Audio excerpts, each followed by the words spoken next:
قرآن مجید فرقان حمید میں اللہ رب العالمین نے اس بات کو سورہ بقرہ آیت نمبر 89 میں ذکر فرمایا وَكَانُوا مِن قَبْلُ يَسْتَفْتِحُونَ عَلَى الَّذِينَ كَفَرُوا، یہ یہود و نصارہ اس سے پہلے، حضور کی تشریف آوری سے پہلے، کفار کے مقابلے میں یستفتحون، فتح طلب کیا کرتے تھے، علی الذین کفروا، کافروں پر.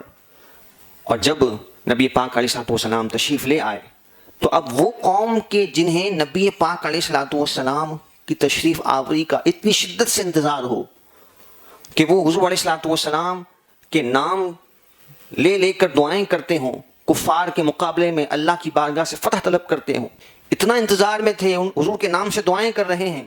لیکن جب نبی پاک علیہ الصلوۃ والسلام تشریف لاتے ہیں تو یکسر ان کے جذبات کیوں بدل گئے؟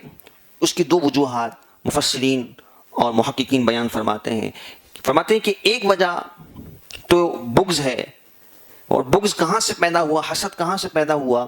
حسد یہ پیدا ہوا کہ نبی آخر الزمان صلی اللہ تعالیٰ علیہ وآلہ وسلم کی تشریف آوری بنو اسماعیل میں ہوتی ہے.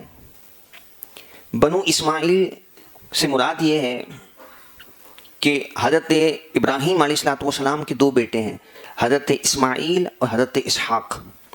پھر حضرت اسحاق کے بیٹے ہیں حضرت یعقوب.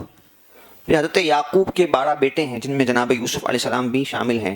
تو حضرت یعقوب کے ان 12 بیٹوں سے جو حضرت ابراہیم کے نسب کا سلسلہ آگے بڑھتا ہے اسے بنی اسرائیل کہتے ہیں، کیونکہ حضرت یعقوب کا دوسرا نام اسرائیل ہے. تو یہ جو خاندان کا نسب کا حصہ ہے اس میں اللہ رب العالمین نے بلا مبالغہ ہزاروں انبیاء مبعوث فرمائے، یعنی یہ نبیوں کا خاندان ہے. جناب یعقوب علیہ الصلوۃ والسلام سے جو حضرت ابراہیم کا نسب چلتا ہے، اسی بنا پر حضرت ابراہیم کو ابو الانبیاء بھی کہا جاتا ہے، انبیاء کا والد، یعنی کثرت سے انبیاء حضرت ابراہیم علیہ الصلوۃ والسلام کے نسب میں تشریف لائے.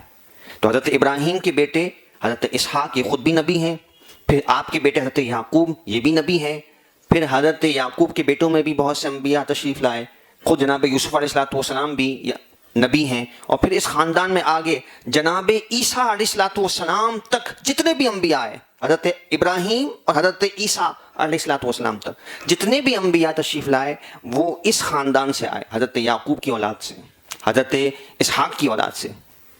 لیکن دوسری طرف جو ہے حضرت ابراہیم علیہ الصلوۃ والسلام کے جو دوسرے شہزادے ہیں حضرت اسماعیل، ان کے نسب میں حضرت اسماعیل کے بعد کوئی نبی نہیں آیا. اور پھر اس نسب سے آخر میں جناب سعادت مآب صلی اللہ تعالیٰ علیہ وآلہ وسلم تشریف لائے.